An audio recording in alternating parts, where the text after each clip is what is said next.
все змінилось отак, по щучку. Коротше, ще вчора це було мирне місто, де всі собі спокійно ходили, коротше, жили своїм життям і нікого нічого не хвилювало.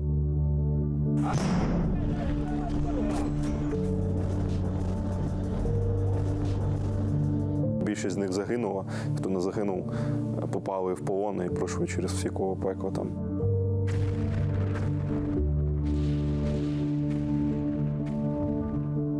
І взяли нас в оточення.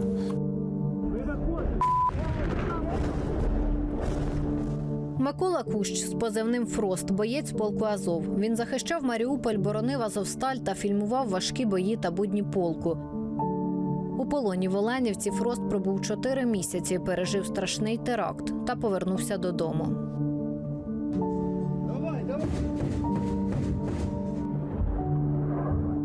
Я говорю, ну що, як вам, типа, русський мір?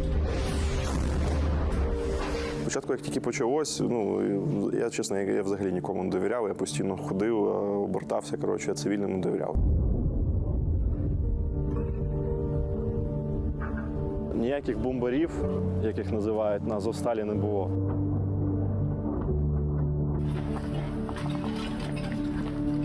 За мене тут, коротше, боролись, а я тут приїхав, всіх розчаровую, бо я слухаю порнофільми і, типу, краще б обміняв у когось іншого, а не тебе. Почнемо спочатку. У нас буде таке більш розмовне інтерв'ю, тому що ми не журналісти, ми є блогери. Початок 24 лютого. Перші твої думки які були? Залетів, коротше, Байда, кричить, типу, а чого ви спите? Говорить, війна почалась. Там щось 4:30 була. Я такий, думаю, війна, типу, я не думав, що там прям повномасштабка. Коротше, я знав, що русаки підуть, але я думав, що вони там підуть чисто по Донбасу. Я собі так думаю, там поки вони дійдуть до Маріуполя, коротше, поки там все це буде відбуватися, я думаю, ми ще похавати встигнемо, коротше, одягнутись, виїхати, типу, що за спешка, коротше, 4:30. Чую, що всі суетяться, бігають, думаю, то, походу, щось серйозне. Відкриваю телефон таким одним оком. Дивлюсь, там удари по Києву, Сумам, Чернігів, Харків, коротше, Одеса, Дніпро моє. Я розумію, що я підірвався, речі вже були складені, у нас був протокол, як нам діяти. Ми очікували, що щось таке почнеться скоро. Зібрали речі, де побігли. Куди ви побігли? Ми побігли по машинам, формувати колону і виїжджати. Я їхав з Каліний в машині, коротше, і ми тільки виїхали за територію бази, вийшли щось, коротше, очікувати всіх інших. Тут над базою ракета пролетіла. Десь там. По Русуфу? Ні, по нам нічого не прилетіло. Десь над нами вона пролітала і десь шандарахнула. Я не знаю, може по ПВО прилітала. Там же у нас буквально накануні, перед війною, понавозили ПВО, там Буков, РЛС, коротше, понаставляли. І, походу, вони там десь стояли, коротше, вони по ним. А ти мешкав на Урзуфі? Служив, поки я був в піхоті, був на Урзуфі, коли перевівся в службу вже на Юрівці. Так, а наскільки я знаю, російська армія не вдарила по азовським базам, то взагалі нікуди так не чесно кажучи, ми, в принципі, і думали, що навіть якщо почнеться повномасштабка, така, яка вона є, що ми про це навіть не встигнемо дізнатися, тому що для нас це закінчиться в перші хвилини. Ми ж там були головним об'єктом їхньої пропаганди, що ми ж там нацисти, що там навіть не вся спецоперація, оця, коротше, тільки за нас. І, чому ні коротше, по нашим базам, я не розумію. І по факту, якби вони це зробили, Маріуполь б вони взяли ще в перші тижні. Це не потрібно ракети запускати десь там у центр України. Це близько до моря, це кораблі, авіація. Та навіть 2 К-52 могли просто розібрати всі бази. Вони хотіли зробити кіно. Вони, можливо, думали, що ми за ті бази будемо триматися, коротше, що вони там знімуть, як вони їх там зачищають, штурмують. Або навіть просто ми їх лишили. Вони приїхали і почали там знімати свою пропаганду, коротше, про те, які ми тут всі погані, коротше, нацисти. А ти бачив потім, коли вийшов з полону, відео, де ви виходите з Азовсталі і руські ці ваньки стоять у азовських шмотках? Це знаю, це нашої тилової служби, коротше, яка, по ідеї, коли ми мали відходити, там все це мало було або вивестись, або спалитись, підірватись, коротше, що завгодно. Ну, і нам якби розказували, що такий план не був. Але в останній момент, коли все почалося, як завжди, все пішло по коротше, і ніхто нічого не спалив. Я навіть, будучи в полоні, пам'ятаю, мене привозили, стоїть переді мною русак, коротше, я дивлюся, штани якісь схожі, коротше, кріспі снайпера. Я у нього запитав, типу, а що у вас так одягають? Типу, каже, да ні, це ми у вас на базі в Урзуфі одягнули, у вас там куча всього прикольного. Я думав, руські оньки були задоволені, коли побачили. Та порівняння з їхньою формою, вони навіть слюні пускали на талани, коротше, які ми взагалі нам. Я навіть відмовлявся, їх не отримав, тому що ну, це лайно, не взуття, коротше, просто вбити собі ногу. А для них це, ну, як для нас лавачі. Що тебе перше от, в Маріуполі так запам'яталось? Який момент?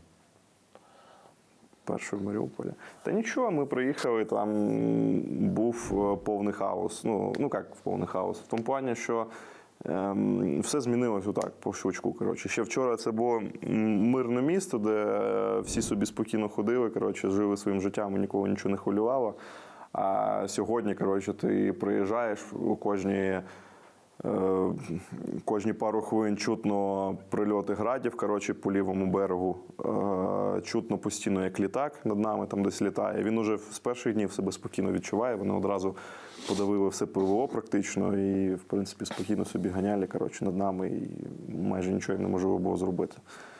От. Що кучу людей, всі кудись тікають, постійно всі збирали речі, масово виїжджали. У всіх паніка була. І пам'ятаю, що у нас з цивільними, коротше, трошки такі натягнуті стосунки були в тому плані, що, по-перше, вони часто, коротше, дебіли, їм по приколу було знімати нас, ну, типу, приходити, типу, на телефон зняти воєнних, коротше, вони одразу палять, де ми і що ми. Доводилось, коротше, у них розбивати їм телефони. А друге, ну, у нас не було з ними якоїсь довіри, бо ми знали, що який контингент в місті, і от у нас реально дуже багато приходило людей, там нас годувати, давали нам якусь їжу, коротше, а ми їм, ну так, типа, да, брали, і ми це або викидали, або, ну, типу, ну, не довіряли, коротше, що вони нам приносять. Брали тільки супермаркетів. В супермаркетів нам так все віддавали. Коротше, ми приходимо, причому ми приходили реально ще в перші дні, ну, у нас ще гроші були, термінали працювали, ми прийшли, коротше, реально закупитися. Нам говорять, парні, типу, беріть, що хотите, коротше, ну, не винесіть там прям все, типу, ну, все безкоштовно. Короче, что нужно парням, типа, вот такой свой в тележке, короче, мівіни, вот такой нон-стопов, типа, і все. Ну, і 2 рулона туалетного папіру, все, більше парням нічого не треба. Нічого, мене просто відпустили, вольне плавання, типу, я ж був кореспондентом,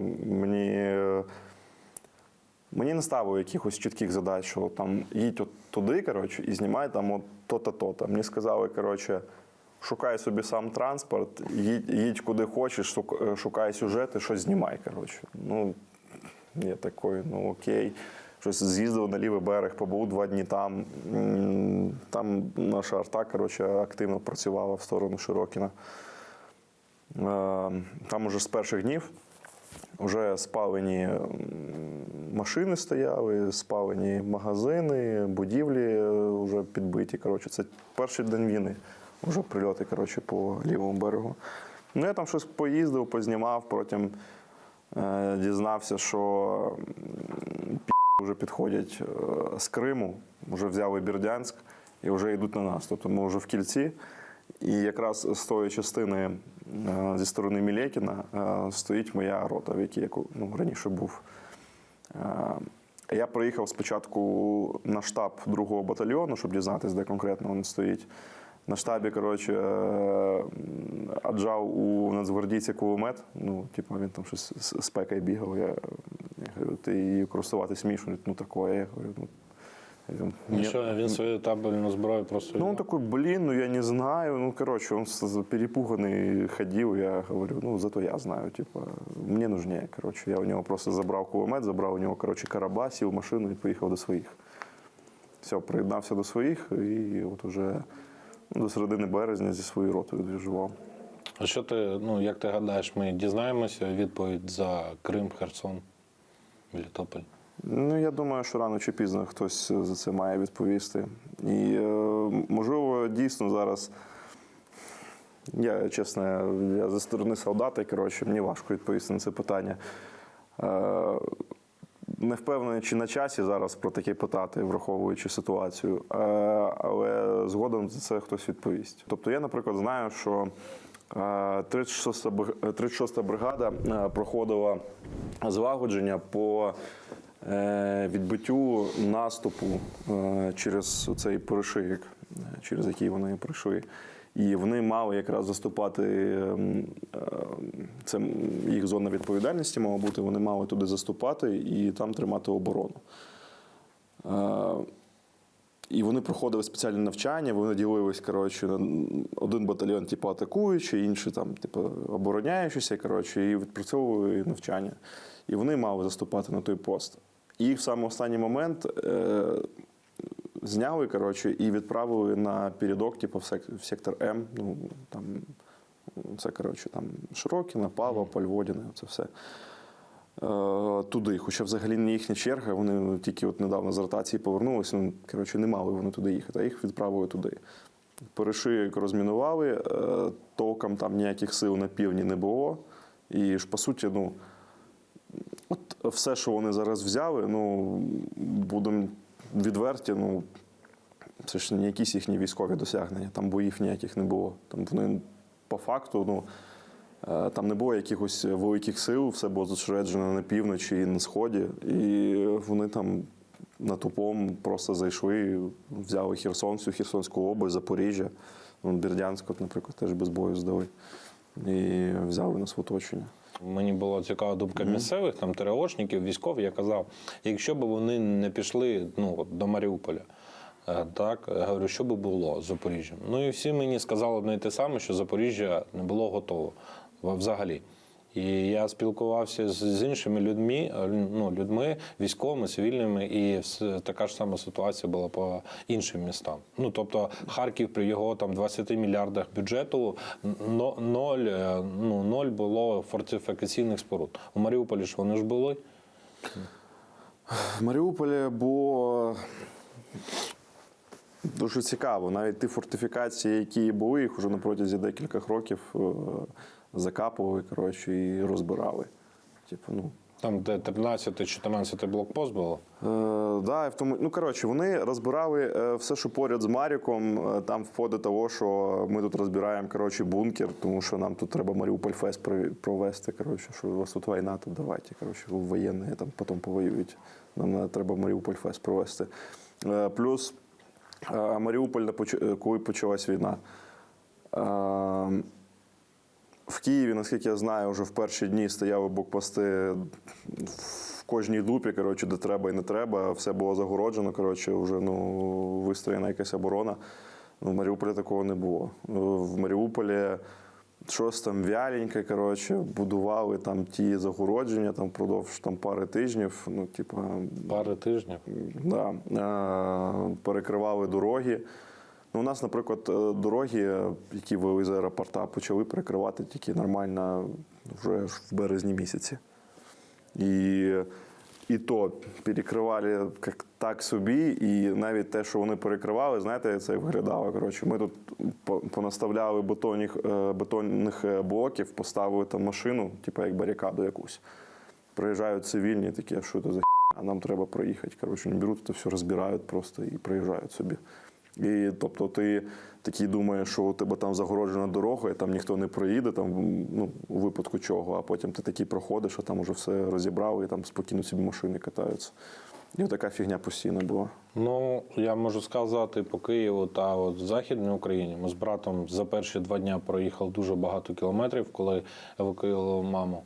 І ми, ну, тобто, організація людей, от Київ і Київська область, там Західна Україна, це, ну, я взагалі був в шоці. Тобто, ми з Києва виїжджали, вже стояла поліція, вже ж, коли ми там вже їхали там десь по Західній Україні, то там вже люди стояли на блокпостах, тобто там і в другий день, 25 числа вже, ми навіть приїжджали, я бачу, стоїть, ну, чоловік якийсь в військовій формі, у нього шапка наша, ну, Азов. Я кажу, о, Азов, здорово, він здоровий, як справився. Тобто, люди самі барикади настроєні. І в Києві вже буквально в перші 2 дні це ж були барикади повсюду. От.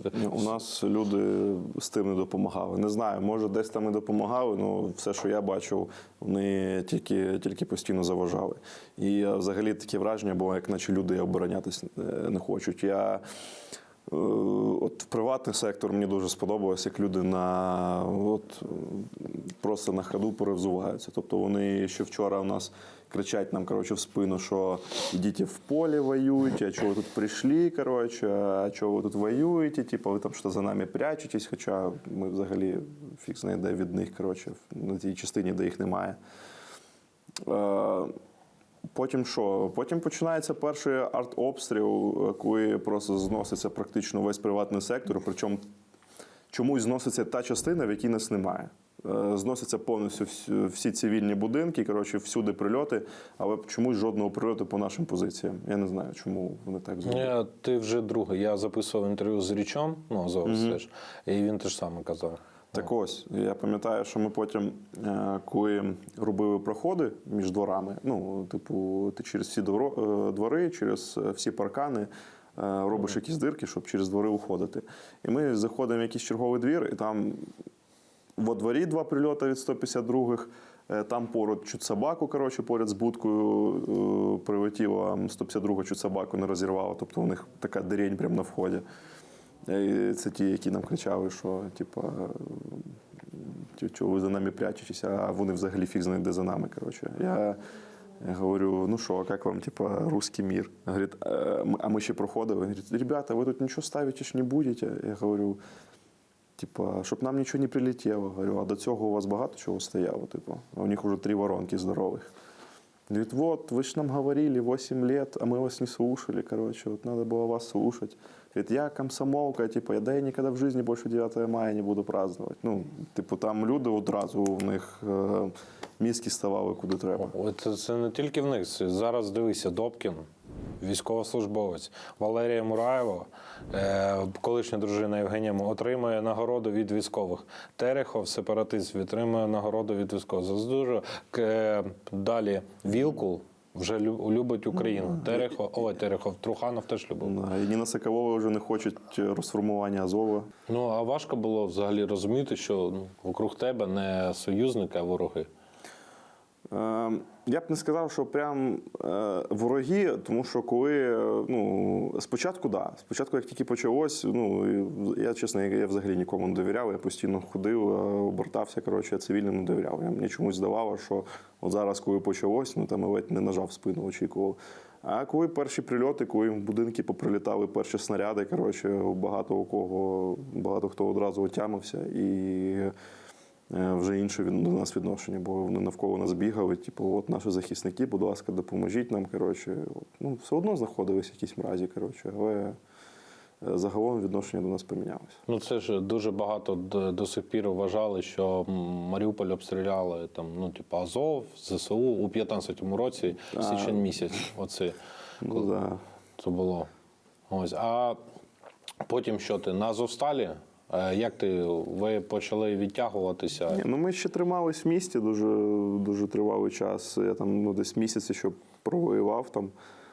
Я вже приєднався до іншого підрозділу, до ГРСП 2-го батальйону, і з ними вже двіжнячив. І ми провоювали в місті. В місті дуже багато війна бачив. Там просто вони там толпами просто розстрілювали цивільних.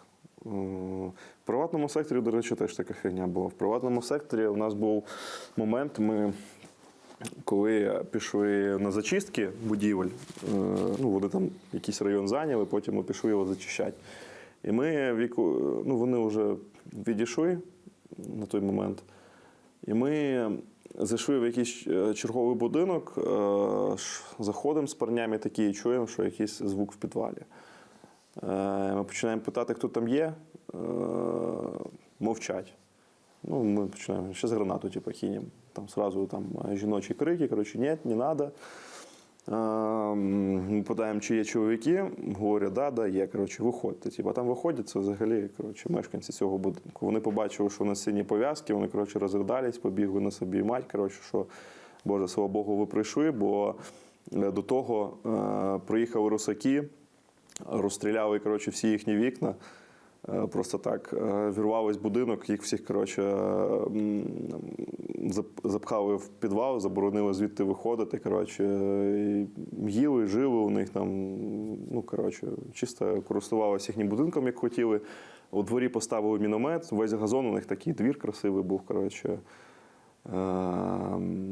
там сад, вони повністю весь сад, коротше, танком перекопали. Повсюду покидали, випили абсолютно весь алкоголь, який там був в будинку, весь елітний, там такі будиночки, коротше, сиротські, скажімо так. Да. А потім, коли від'їжджали, коротше, на відході, місцеві розказували, що вони виїхали танком і просто так в кожен будинок по снаряду пустили. Ну, тобто там нікого не було, нас там і поруч не було, там жили тільки цивільні.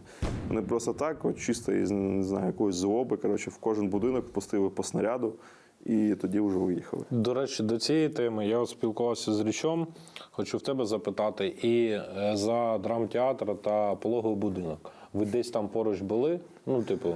Драмтеатр, коротше, ну, у нас там у одного чи двох бійців лежали, коротше, дружини їхні, вагітні.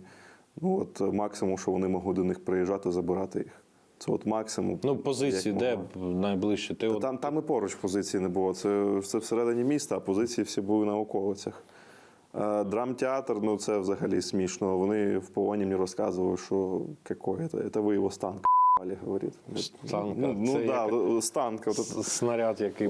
Можете вставити фотографію, коротше, блін, яка там дерень в драмтеатрі. Да. Німецька. Да, станка. Коротше, да, що це вони абсолютно не визнають, що... А пологовий будинок? Я просто не пам'ятаю. Я ж кажу, нас там і поруч не було. Я ж кажу, максимум хтось міг заїхати свою дружину забрати. Ну, а типу, щоб там якийсь штаб влаштовувати, ну, типу, нафіга, там у нас кучу всяких бункерів, нам повіддавали якісь школи, в яких вже нікого немає. Типу, все, ми їх позаймали. Нафіга нам пологові будинки, в яких ще і рожениці лежать, типу. Ну, який в цьому сенс. За драмтеатр, ну, один раз, наскільки я знаю, коротше, туди приїжджали просто познімати, що от драмтеатр, як живуть люди. Ну, ти приїжджав? Чи? Ні, Орес, здається. Ну, чи хтось там... Ну, просто відео. Хтось з наших приїжджав просто зняти, що от як люди живуть, коротше, от ховаються в драмтеатрі. Це от єдина наша поява в драмтеатрі. А вони за це, коротше, скинули туди авіабомбу і поховали там, ну, під 1000 людей. Це взагалі це був шок, коли там ще діти були написано. Да. Ну, діти насправді мене це трошки виморажувало. Коротше, писали абсолютно всі. Всі навіть якісь перелякані мужики, які замість того, щоб піти, взяти в руки зброю, захищати своє місце, написали у себе на машині діти, хоча дітей у них немає, коротше, і сіли в машину і тікали. Коротше. Ну і відповідно, так як на всіх було написано діти, нікого це особливо вже не хвилювало, особливо їх. Коли ви місто, потроху почали відходити до Азовсталі, так? Коли вже місто було...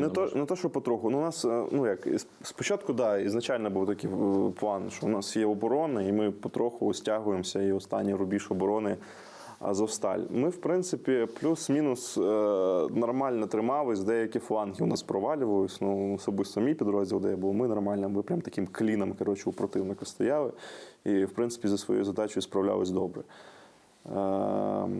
Але потім, наскільки я знаю, у пацанів там уже фланг провалився, їм вже там фізично просто не було де триматися, плюс була інфа, що зайшли, коротше, якісь там спеці, кучу техніки, коротше, заїхало.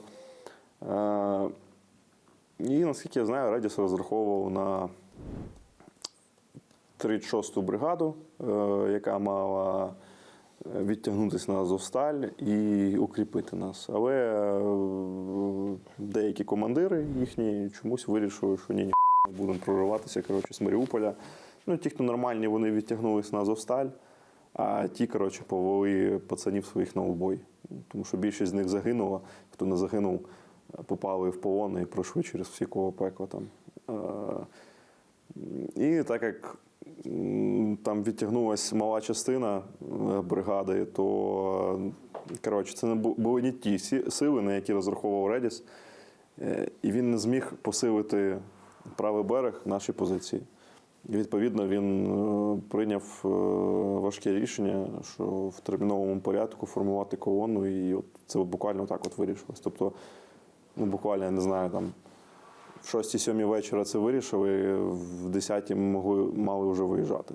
На Азовсталі там уже просто все було, знаєш, от через силу. Там Перевнів змагає себе, коротше, ну ти розумієш, що це повна жопа, і от ти як-то от стояв, якось тримався. Я інколи взагалі не розумів. Я не розумів, коротше, як ми тут взагалі сьогодні відбили штурм і утрималися. Я не розумів, яким чудом пацани там, коротше, напроти. Там позиція був хитрий і ра. Там пацани їбались просто в них позиція. То ж ти розповідав з кулемета коли? Що Ну, з кулемета там. То було в місті, то інша історія. Да, там був у нас один кулеметник, який там, блін, 2,5 роти поклав, коротше, за один раз. То, да, окрема історія. А там пацани на Азовсталі воювали просто. Я не розумів, як у них так виходить. Не просто втримати у ті цеха, а ще й нормально набиранять під. Знаєш, що смішно, що ти такий сидиш тут, як там хтось сусідній цех не мог втримати, а ми така вся країна сиділа, дивись, як ви взагалі там щось робите. А ми бачимо, як там бомби скидають, ну, відео викладають же, чи ще щось, русня викладає щось, да? Ми бачимо там і думаю, як ви взагалі там щось робите. Так ми ж какеті, блін, кроти. Наша ж група там познаходила кучу тунелів. І у нас практично все переміщення було між тунелями. Ну, навіть це було не панацея, тому що бувало таке, що ти знаходиш тунель. От було навіть, що ми знайшли тунель, який виходив, коротше, у противника в тилу.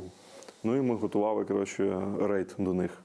Наступного дня робимо контрольну розвідку, ну, типу, щоб сходити, перевірити, чи там той тунель, пройти далі, подивитись, куди він точно виходить. Проходимо, а він уже завалений, бо туди бомба прилетіла. Все. І от така фігня постійно. Вплоть до того було, що на бастіоні вже в крайні дні парні йшли, коротше, і прямо в тому місці, де вони проходили, в'їбала бомба, одного там завалило, коротше, ну, він живий залишився, він там охерівши під плітами, коротше, лежав, і по ньому ще там перебігали, ну, його потім дістали, все з ним добре.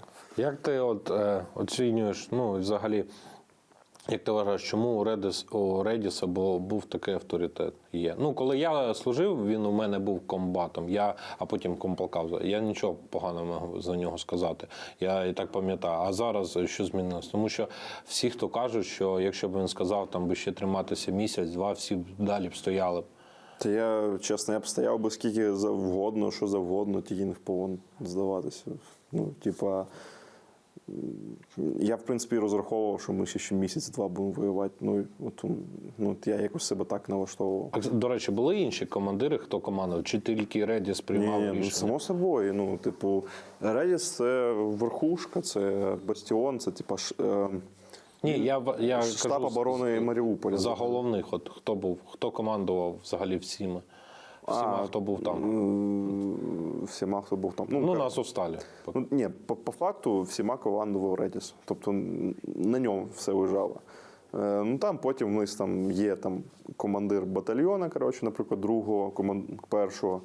Йому спускається задача, а від нього командиром роти. Ну, коротше, все як завжди, коротше.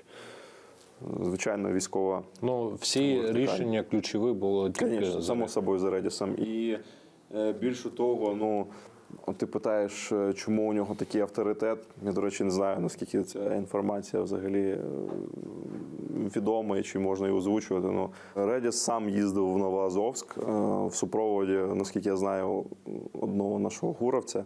І не просто туди приїжджав, а приїжджав туди зі списком вимог. Тобто, такой приїжджає сам, і типу, нам нужно то-то, то-то, коротше, іначе ми не будемо здаватися, коротше.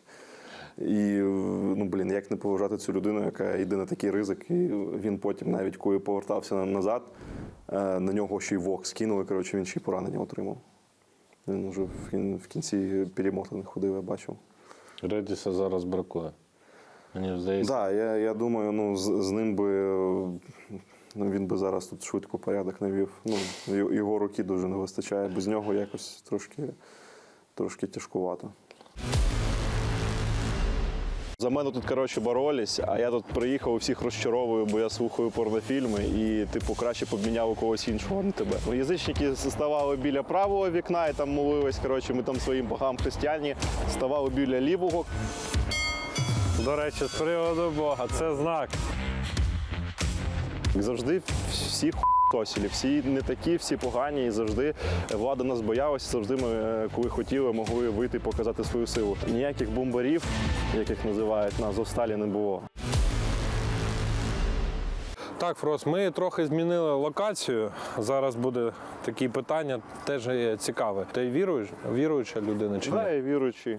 Ну, я притримуюсь скандинавського пантеону і на війні особливо в це увірував.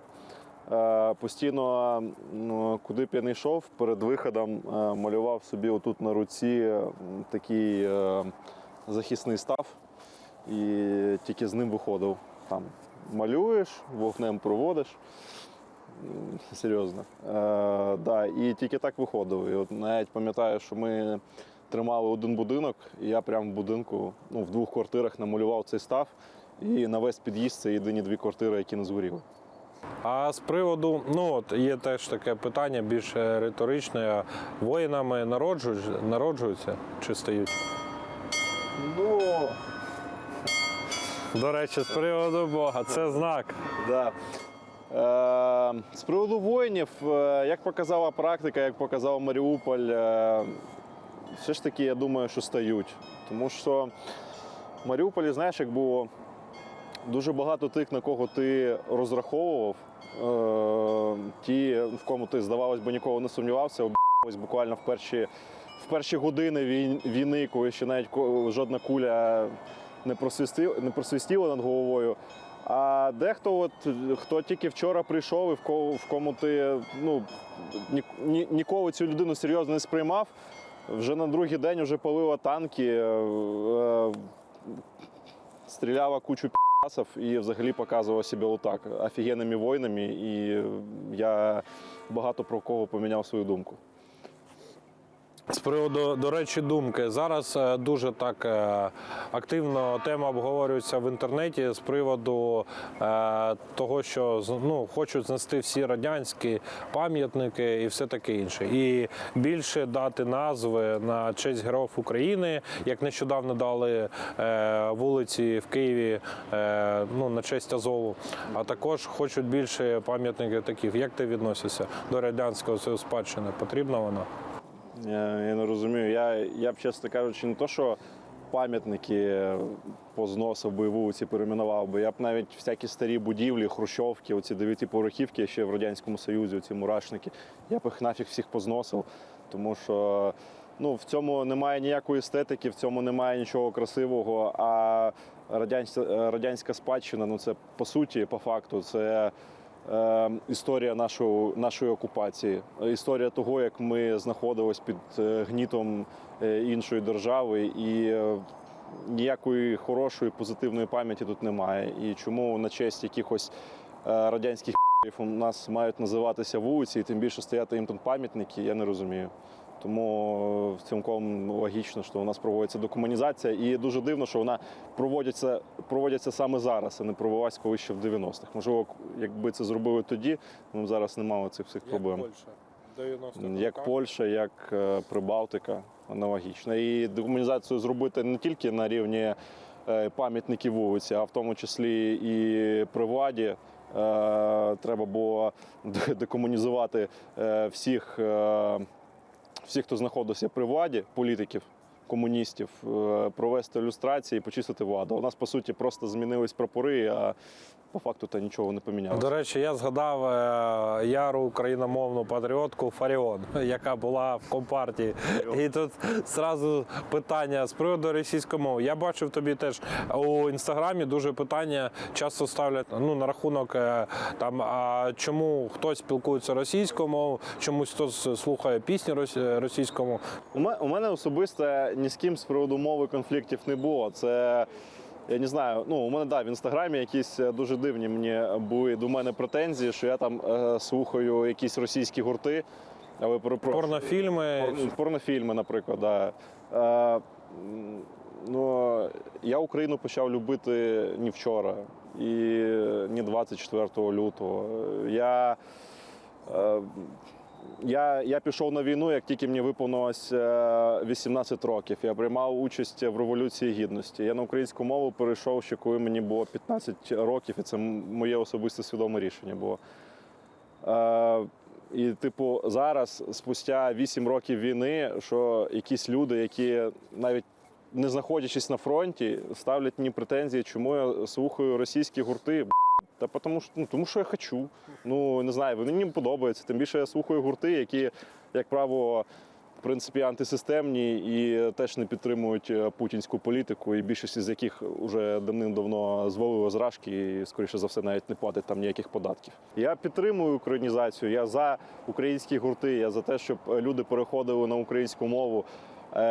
Але таким чином, коли ти повертаєшся з фронту, ти повертаєшся з полону, а до тебе д**буються за те, що ти там слухаєш порнофільми, о Боже. Як тобі писали, чи що? Щоб краще б ти загинув, так?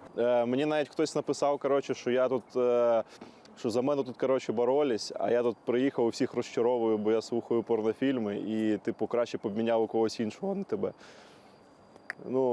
От щось таке писав. Я на це не відповідаю, бо там достатньо людей в коментарях, які роз'їбують подібних індивідумів. Я навіть не бачу сенсу щось відповідати. Це дуже важка тема. Це такі адекватних людей, на щастя, більше, але неадеквати дуже бувають, фанять в ефірі.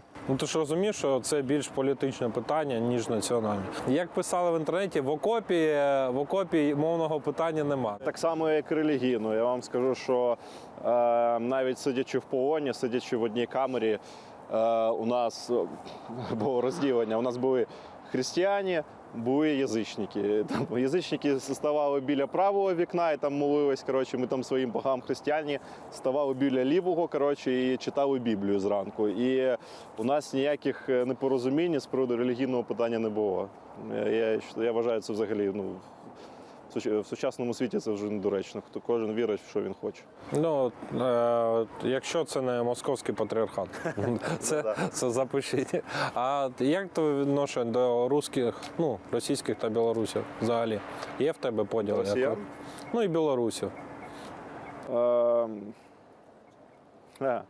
Не знаю, до білорусів у мене знайомих не так багато. В цілому я ставлюсь до них нормально, цілком адекватно, поки вони сюди не лізуть. Я презираю їхнього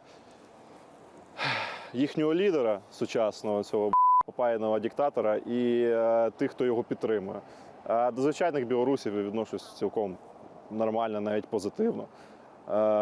Мені і мова їхня подобається, культура. Шкода, що із-за російського впливу, що у них все це помирає. І у них мовне питання навіть практично не стоїть, бо білоруська мова то по факту вже практично знищена.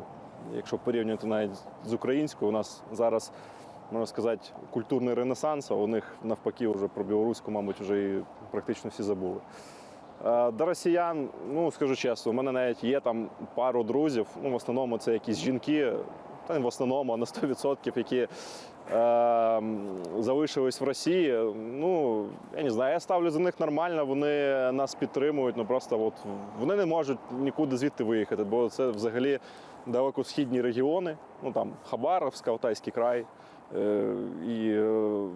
Причому, до речі, дівчинка з Алтайського краю мені вона там на якомусь народному факультеті вчиться, щось там з культурою пов'язано, я точно не вникав, але вона мені показувала навіть, що в Алтайському краю у них дуже як би це сказати, дуже, можна сказати, популярна українська культура. Там дуже, вона мені показувала музеї, там дуже багато експонатів українських, багато українських книжок, бо, по суті, половина Алтайського краю – це українці. Це, здається, Сірик, може помиляюсь, називалось. Це клин, це влада. Зелений – це Хабаровськ, це аж Дальній Схід. Це, здається, Сірий. Це біля Казахстану. Це, по суті, українці, яких свого часу туди переселили. І, по суті, я спілкуюсь навіть не з росіянами, а з українцями, які просто були вимушені народитись і вирости, коротше, в цій державі. А як ти вважаєш, вони могли зробити більше, ніж зробили? Я думаю, могли, однозначно. У нас люди вибігали під танки. Ми робили революцію, так само дуже багато людей загинуло на Майдані, які там стрибали і під БТРи, і бігли під кулі, а чому там вони не могли вийти, коротше, і дати ОМОНовцям прорватися під Кремль, я не розумію. Просто це питання менталітету. В українців якось, знаєте, як традиція владу. Я не пам'ятаю, щоб в Україні, якщо навіть не рахувати сьогоднішній період, то так-сяк, що в Україні якогось президента восхваляли і казали, от, класний чувак. Завжди всі хуйсосілі, всі не такі, всі погані, і завжди влада нас боялася, завжди ми, коли хотіли, могли вийти і показати свою силу. В Росії ні, в Росії звикли, що у них є цар, і треба його слухатись, і те, що він сказав, це закон. Вони досі не можуть збагнути, що Радянський Союз для того і розпався, що у них тепер, типу по Конституції, демократія, що президент – це, по суті, їхній найманий робітник, якого вони вибрали, якому вони платять зарплату. Ні, вони досі його сприймають як царя, який має їми всіма управляти і може робити з ними все, що захоче. Влада – це відображення народу. Ви обрали... За опозиційний ж блок хтось голосував. Так, і дуже багато такого було. Зараз, до речі, краще вже ситуація, менше голосують, тим паче партій вже нема. До речі, мені інколи навіть здавалося, що це якась многоходовочка нашого командування. Знаєш, показати, що у нас тут дуже багато хто голосує за ПАБОК, типу за проросійську партію, щоб вони, щоб їхня агентура давала в Кремль отчетність, що тут всі підтримують Росію, що вони на тупую, колонами заходили без прикриття. Нас же там всі люблять, нас зараз будуть зустрічати з хлібом солью. Як пацани розказували, що вони зайшли, проїхали в Дісні, проїхали просто повз частину і поїхали далі. Пацани з частини вийшли, що це за просто поїхали за ними, бали їх там всіх. А російські війська використовували цивільних? Використовували. Реально були такі моменти, коли по-різному використовували, до речі. Були такі моменти, що вони приходили цивільні, отак от дуже підозріло видивлялись у вікна, і бувало, що ми отак от з очима з кимось навіть зустрінемось, да? А потім нам в те вікно буквально там хвилин через 5-10 прилітає. Такі підозрілі речі. Використовували як живий щит. Був такий випадок, коли ми тримали там будинки у дворах, і там підвали, вони сквозні, вони виходять на дві сторони. І в другу сторону ми не контролюємо. Росіяни заходили в підвали, і з іншої сторони вихід в підвал дивиться прямо під мій кулемет. І вони виганяли цивільних на вулицю і разом з ними вибігали. Спеціально, щоб ми не могли вести по ним вогонь. Вони просто тупо прикривалися цивільними і навіть цього не соромилися. І вони під прикриттям цивільним пробігали і забігали в будівлю. Так, а що ви робили в таке? Просто відходили чи що? Ні, вже доводилось їх вибивати звідти, куди не заходили. Просто ми не могли вести по ним вогонь, коли вони пробігали. Просто от така вони на тупую прикривалися цивільними. До речі, у Києві, під Києвом дуже багато історій було, що у Ірпені одягали ці білі пов'язки на руки цивільних. І в Ірпені, і в Маріуполі, і в перші дні, нас це дуже сильно збивало, тому що ми звикли, що білі пов'язки – це чмобіки, денеровські мобілізовані, які бігають у нас автоматично. Біла пов'язка, треба стріляти. Потім ми помічаємо, що якісь цивільні Ну, ми їх зупиняли, коротше, обшукували, брали документи, хто що, от, наче тут місцевий прописаний, а що з білопов'язки? А нам там сказали носіть. І, до речі, помічали таку фігню, що ми змушували їх знімати пов'язки, а потім вони уходили туди і по ним там стріляли. Тобто росіяни, коротше, змушували одягати пов'язки і розстрілювали тих, хто не ходить в цих пов'язках. А пов'язки – це позначення для них. І, по-перше, ну, що це цивільний, а по-друге, щоб дезорієнтувати нас. Тому що і машини з білими пов'язками їздили, і ти хер зрозумієш, що диверсанти чи цивільні. Ну, Це дуже важко. А як ви от в полон виходили? Ну, важко вам було? За день до цього малими силами, нас там всього в пару чоловік, ми відбивали штурм на впівоточенні, і ми його відбили. І ми його відбили, відстрілялись практично в неможливих умовах. І ми були на такому лютому адреналіні, що ну, ми в абсолютно нерівних умовах, і ми ще тримаємось, ми ще відбиваємось, даємо їм люлей. І я пам'ятаю, що у нас була така впевненість, що ми можемо триматися ще, я не знаю, ну ще місяць точно, коротше. А на наступний день тебе викликають в штаб і говорять, ну, ребята, сворачуємося, такі справи, коротше, здаємось в полон, здаємо зброю і уходимо. Як є якісь рекомендації, як кришу не поїхати? З приводу на Азовсталі, не сидіти в бункері. Якщо ти ходиш на позиції, якщо ти воюєш, коротше, то я не знаю. Ну, був такий момент, бункерна хвороба. Знаєш, що це? Це, коротше, ти чим більше сидиш в бункері, тим тобі страшніше виходить. Ну на так, поверх. є. Це коли дуже довго не приїжджаєш на позиції на нуль, потім приїжджаєш, і перші перельоти у нас нещодавно було з братом. Ми приїхали, і 120-ка впала перед нами, а потім гради почали. І дуже нулячно було. Я взагалі там одразу приїхав до окопа, брат за мною, а хлопці ще не відразу. І в мене, ну, я відчував, що серце. А потім вже міни, і ти вже звикаєш. От, ну, це ж було. Ну, такий момент, знаєш, що ми за період Маріуполя ми вже до всього звикли, ми вже нічого не лякались, а потім, коли ми тільки прибули на Азовсталь, я пам'ятаю, що перші дня 4, поки там командування думало, коротше, куди нам висунутися, куди, коротше, які позиції ми будемо займати, ми тупо сиділи в бункері, ну, навіть не в бункері, а там в підвалі. І потім, коли я через 4 дні вийшов, у мене таке враження, наче я в перший раз на війну знову попав. Все заново. Ти знову звикаєш до свистіння куль, знову звикаєш до цих снарядів, знову до цього який постійно літає, коротше, заново звикаєш. Ну, і реально, ну, стрьомно стає, коротше. Для глядачів. Ця мерзота, яка постійно на нас скидувала якусь там 500 кілограмову, там 3000 кілограмову херню якусь, яка пробивала бункера, бо, до речі, з приводу бункерів, щоб всі розуміли, ніяких бомбарів, яких називають на Азовсталі, не було. Це не бомбарі, це протихімічні бункери. Це -1, -2 поверхи. Щоб ви розуміли, -1 поверх пробивався звичайним снарядом, якщо він попадав в стик. Нас єдине, що рятувало, що зазвичай над бункером ще якась будівля є, і поки ця будівля хаває ці бомби і снаряди, то ми там плюс-мінус, коротше, виживаємо. Як тільки ця будівля закінчується, падає плита, і всі, хто під низом, як правило, залишаються там. А в полоні є якась історія? Ну, вам там казали, що ви вже програли, війна закінчена, а ви там, ну, все не розраховуєте. Так, ну навіть, наприклад, мене один раз викликали на інтерв'ю, яке я, до речі, в інтернеті так і не знайшов, може воно так і не вийшло. Да, чекаємо після цього наступного інтерв'ю, де буде все навпаки. Коротше. РТшники приїжджали з якимось французом і брали, коротше, у мене інтерв'ю, і перед тим до мене прийшов ФСБшник так поговорити. Ну, по-перше, сказав, що я маю розказати так, так і так, іначе умови моєго проживання погіршаться.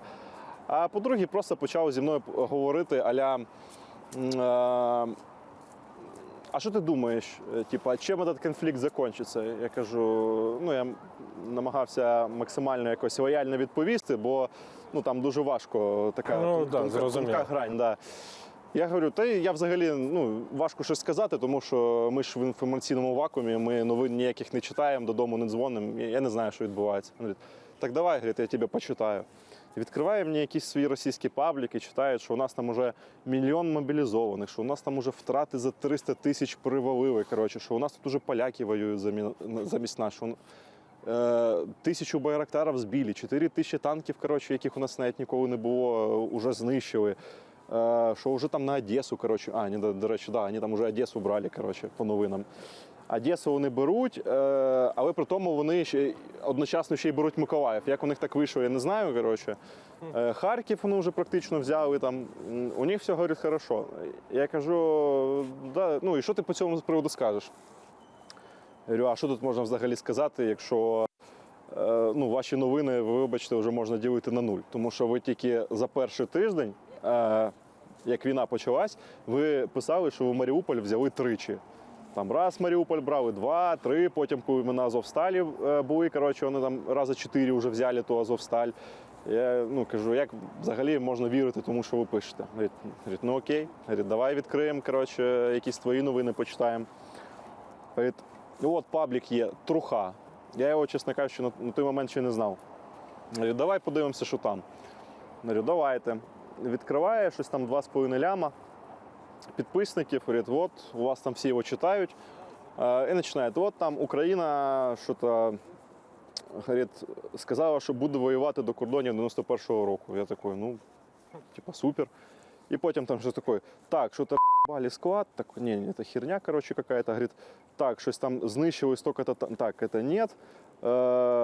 Так, звільнили якесь село, так, і отак от, коротше, всі новини, де ми когось там він просто прогортає, і він мені прочитав тільки по факту 2 новини, що сказали, що ми будемо воювати до 91-го року, щось там про цю угоду про зерно і про щось там, що прилітав Ердоган і розмовляв. І що ти з приводу цього скажеш? Я говорю, ви самі все прочитали, я нічого говорити не буду. Він говорить, ну ладно. І там уже на іншій темі погнав. Як ти можеш оцінити підготовку російської армії? Як там це спецназ? Тут тупое м'ясо. Снайпера у них, да, снайпера у них працювали, але знову ж таки, у них і такі положення було. У нас Азовсталь, коротше, по якій хір як пройдеш, коротше, абсолютно. Там рельєф дуже важкий був, було дуже важко пересуватися, і там деякі місця було, де тільки поверху треба пройти. А у них висотка, 14-поверхівка, і там, там любой дурак міг би відстрілювати. Вони дуже, дуже справлялися з цим. У нас буквально могла так одна група уйти, 12 чоловік. Чоловік 6 покладуть, коротше, по путі, решту по путі назад. Там 1-2 виживуть і все. Це повне. У нас втрати дуже збільшились, коли ми на Азовсталь відійшли. А чмобіків російських бачили? Не російських, ДНРівських. ДНРівських. Та там, в нашому напрямку, де я був, в основному вони і воювали. Це тупе м'ясо, вони воювали буквально як в Першу світову. Тобто ми отак от сидимо на позиціях собі, спокійно щось, чуємо свисток, реально свисток. І крик, типу, 3-я рота в атаку. І бігуть.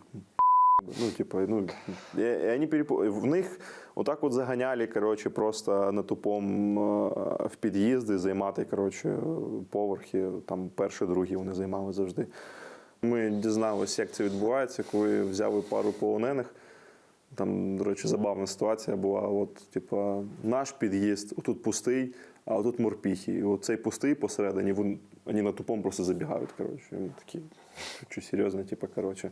Просто вийшли, зайшли, пацани, коротше, я тоді не приймав участь, я якраз тоді вже перейшов, коротше, на іншу позицію. 2 положили, 6, коротше, взяли в полон, і ті, яких... Вони взагалі там просто, вони зайшли, вони в під'їзді сиділи, просто собі чайок варили. Вони взагалі не переймали, що тут війна якась.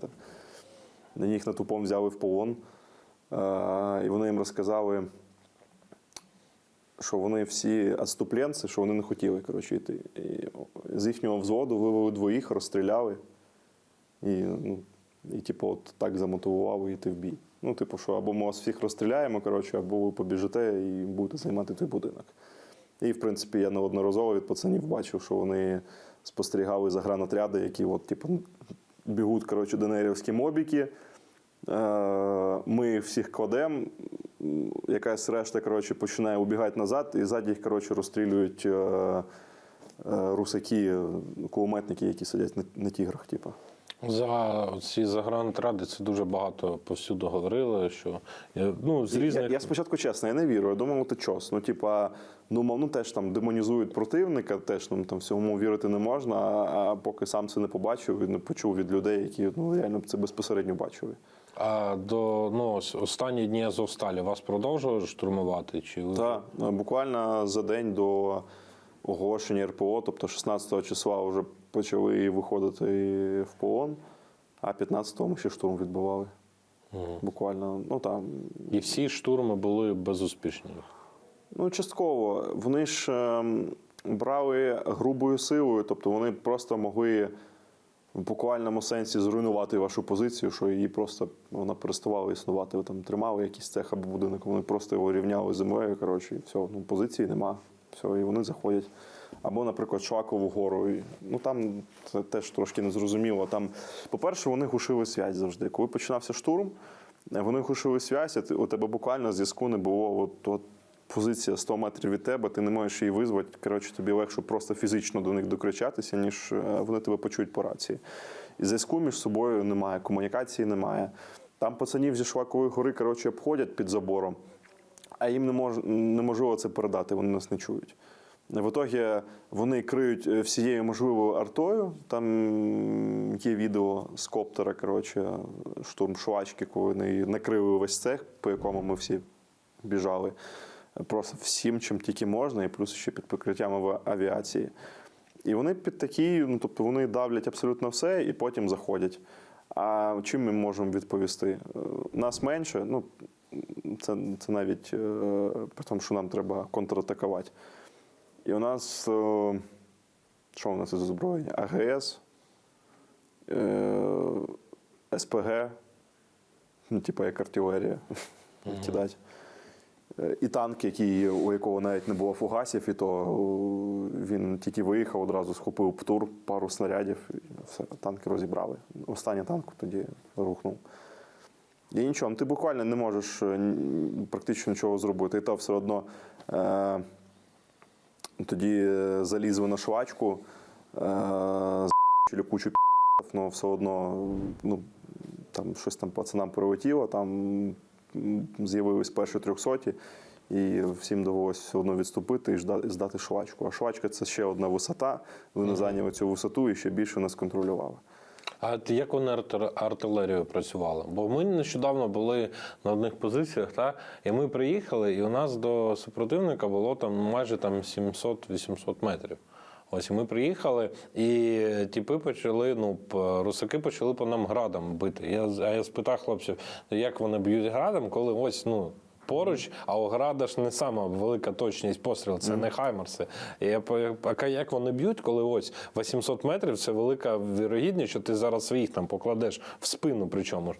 Ось, в Маріуполі теж так було? Вони просто били по вам і... В Маріуполі, я тобі більше скажу, уже на Азовсталі, буквально за забором заводу, ми на заводі, вони за заводом, вони буквально за забором ставили міномет і просто на патроні одну за другою міни кидали, тобто в упор. Тобто вона буквально тільки вилітає, майже одразу падає. Артилерія у них стояла, навіть стволка, у них буквально в упор вже до заводу стояла, вони прямою наводкою. Наприклад, танк, вони прямою наводкою, з арти розбирали. Тобто там прихід практично одразу був, причому це був не танк. Вони вже на нашу позицію виїжджали саушкою на 200 метрів. Просто на 200 метрів напроти стояли саушкою, тому що вони розуміли, що ми нічого не можемо зробити в цей момент, бо там буквально нема звідки вибіжать просто по ній, бо немає чим. І вони в упор просто саушки розбирали. Там навіть пацани розказували, там в районі Шлакової гори, що на них виїжджала взагалі град виїжджав, і град просто напряму, теж з 200 метрів, просто одну за одною так в упор пускав. А своїх вони теж так же зачіпляли? Якщо бити артилерію так близько? В них, в принципі, якийсь прикол був воювати між собою, коротше. Якщо я думав, що у нас якісь там непорядки з комунікацією, то ми там взагалі армія майбутнього в порівнянні з ними. Тобто у них там повна жопа, вони в буквальному сенсі, у них вже вони вже тримають лінію, от в місті, я пам'ятаю, вже на протязі там тижня, двох. І в якийсь момент просто ота 14-поверхівка забуває, що ота 9-поверхівка – це союзні. І вони просто починають між собою стрілятись. Коротше. Один одного штурмують, там градами, говорю, шмілями стріляють, з танка можуть один по одному ***ать. Какой-то у них прикол. У них взагалі все якось так, типу, наобум все робиться. От, наприклад, пам'ятаю... Армія ДНР, може, воювала з армією Росії або з армією ЛНР. І плюс ще кадировці там були. І у них у всіх свій зв'язок, коротше, і вони от між собою якось у них такий прикол. І вони взагалі, я ж кажу, все роблять наобум. От у нас було навіть відео, ми з коптера знімали, як поранили їхнього бійця, коротше, боєць там валяється, що так корежиться, вони з танком, з відділенням піхоти, на 15 чоловік вибіжало, коротше, його евакуювати, може, командир, походу, якийсь. Бо звичайних солдат вони зазвичай не забирали. Виїжджає танк, під'їжджає, щоб його забрати, він, походу, хотів там якось його прикрити собою, по ітогу розвернувся раніше і просто його переїхав. А спецуру ви бачили там, гру? Я особисто не бачив. Взагалі, пацани, зустрічались. Навіть наша група, коротше, там... Вони відрізнялись тим, що вони заряджені, коротше, одягнуті, була нормальна амуніція, і у них були червоні пов'язки. До речі, був забавний випадок один з одним, коротше, там пару этих завалили пару спецназовців якихось російських, і вони ж приїхали денацифікацію проводити. А пацани, коротше, у нього на броні знайшли, у нього ззаді, от прямо тут, орел со свастикой, короче, висел. Це патч? На броні, патч. Останні дні Азовсталі, що вам сказали? Типу, хлопці, виходьте, ви поїдете додому? Чи як це було? Я ж кажу, для мене це відбувалося наступним чином. Я був старшим на позиції, і просто от в цей день, 16 травня, я не знав, що відбувається. Ми буквально вчора відбували штурми, готували, що сьогодні буде, коротше, продовження. А зранку так підозріло тихо. Там пацани стоять на посту, коротше, я пішов, коротше, відпочити після там нічної зміни. Ліг, і тут забігають, говорять, що от мене терміново викликають, коротше, на бастіон. От прям терміново збирає речі і на бастіон, от прям не обговорюються, от терміново і капець. Я не можу зрозуміти, а що відбувається, чого терміново. Я старший на позицію, чому я маю кидати позицію, типу, хто буде замість мене. Сказали, там зараз все поміняють, все буде, коротше, іди. Я спитав, що у свого командира, він сказав, да, все узгоджено, коротше. Я пішов. А я ще пам'ятаю, по дню. На нашу позицію вночі так було важко зайти. Вона контролювалася абсолютно повністю, всі підходи до неї. Там пару пацанів не встигли добігти, там ми їх навіть забрати не могли, так і лежали навколо позиції. А це треба по дню виходити. Наказ є наказ, коротше, що я вийшов, топлю, перебіжав, фігак, вроді ніхто не стріляє. Думаю, ого, пощастило там. Бігу, в балку стрибаю, щось бігу, дивлюсь, люди щось по поверхні ходять. Я такий, якісь там нацгвардійці. Думаю, що відбувається, коротше. Я ще зайшов до свого командира, питаю у нього, а чому мене визивають? Він каже, я не знаю. Він говорить, скоро, думаю, ти сам все поймеш, коротше. Думаю, ладно. Дохожу до бункера, до бастіона, там перебіжками, як завжди, коротше, пересуваюсь. Пацани на мене такі мене зустрічають, якісь там на поверхні ходив. Кажуть, що ви бігаєте? Я говорю, успокойтесь, типу. Я підходжу, кажу, а що відбувається? Він такий, каже, так ми ж в полон здаємося. Я спочатку не зрозумів, думаю, якийсь жарт якийсь тупий, коротше. Він такий, ні, говорить, реально, прийняли рішення, що ми здаємось в полон. Мене аж накрило, я такий думаю, ви що, серйозно? Как так-то, типа. Якось так сказали, коротше. Причому пацани вже, я так зрозумів, що вони вже за декілька днів до того це знали, і вони вже якось трошки цю думку перетравили, вже якось з нею змирились. Я спустився на бастіон, Зустрів Каліну, коротше. Так, ну, Каліна був моїм, скажімо так, офіційним командиром. Я по штатці ж в інфослужбі, а він зампорос, да.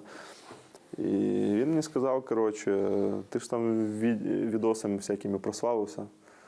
Коротше, ну, ми здаємось в полон і фіг знає, ну, коротше, не факт, що ми зможемо тебе якось там, коротше, захистити і за тебе там вступитись. Ну, давай, коротше, міняй свій фейс, придумай собі легенду. Ну, а я ж там такий бородатий, там, з патлами був, я повністю збрив волосся, поголив бороду. Ну, мене навіть свої не впізнавали. Думаю, ну, ті точно не впізнають. Я ходив, коротше, намагався якось сприйняти цю думку, я не міг розуміти, ну, та ну, блін, ну, яка х**ня, да ні, ну, краби, Туреччина, я хочу all-inclusive, типу, ні, не хочу в полон. Я ще поспілкувався з людьми, я підходжу до одних, я говорю, а хто третя сторона? Вони говорять, ДНР. Бля, отлично, вообще, круто. Парні, так виживемо. Ну, трошки мене заспокоїв Фредіс. Він потім вийшов, ну, на весь бастіон, коротше, оголошував цю інформацію офіційно. Сказав, що да, полон, ну ми йдемо на полон, в полон, типу, на своїх вимогах. Типу, за татуювання там чіпати не будуть, коротше, то-то, то-то. Будемо жити в нормальних умовах. За нами буде спостерігати Червоний Хрест. Спойлер, не буде. Коротше, і він взагалі отак чітко сказав, парні, це, коротше, ну, плюс-мінус 3-4 місяці. І я от чомусь йому чітко вірю, що, ну, от реально, ну, 3-4 місяці, ну, в мене, до речі, так і вийшло. Я вийшов 21 травня, попав в полон, і 21 вересня я вийшов. І що там багато хто там намутив, казав, що о, там, все, нас не міняють, чому нас не міняють, коли ж там обмін. Я кажу, та парні, ну, блін, ще навіть 4 місяців не пройшло. Коли пройде, коротше, дата, от тоді Редіс навіть командиром є у російській армії. Да. Ну і по факту, да, нас рівно спустя 4 місяці поміняли. Тобі полон тяжко дався? Ну, ось цей час взагалі. Ну, я впевнений, що не тяжче всіх, але я там не на курорті себе чувствував. Ну, коротше, я там, увага до мене була певна, так як я там прославився, ну, і я думаю, що не просто так мене до смертної кари, коротше, вони хотіли проговорити. Ще таке питання, ти відчуваєш за щось провину? Що ти раніше вийшов? Бо що в полон здалися? Є в тобі? Коротше, я чесно скажу, от коли ми тільки вийшли, реально, мені навіть соромно було щось їсти, ну, щось нормальне. Типу, не тут кашу або щі, що вони там дають, а реально якусь адекватну їжу, тому що я вкуваю, що там пацани зараз, ну, ту баланду гаріму хавають там раз в 3 дні. І, тобто, якщо я зараз можу поїсти в будь-яку секунду, коли мені захочеться, там ти от чітко чекаєш, коли там тобі принесуть, і принесуть рівно стільки-то і не більше. Бо навіть соромно інколи слухати музику нормально, тому що там на репіті стоїть 10 якихось пісень кончених, типу там «Я русський», що ти херню, коротше, слухаєш там цілий день. Та кажу, навіть в душі було пританцовувати під музику соромно, чесно. Я в якийсь момент це зловив собі на думці, і такой, аж, блін, аж соромно стало, я просто, блядь, домився. Ні, з часом, да, з часом вже трошки звик, вже більш спокійно до цього відношусь, ну, типу, ми вийшли, життя продовжується, парні теж вийдуть.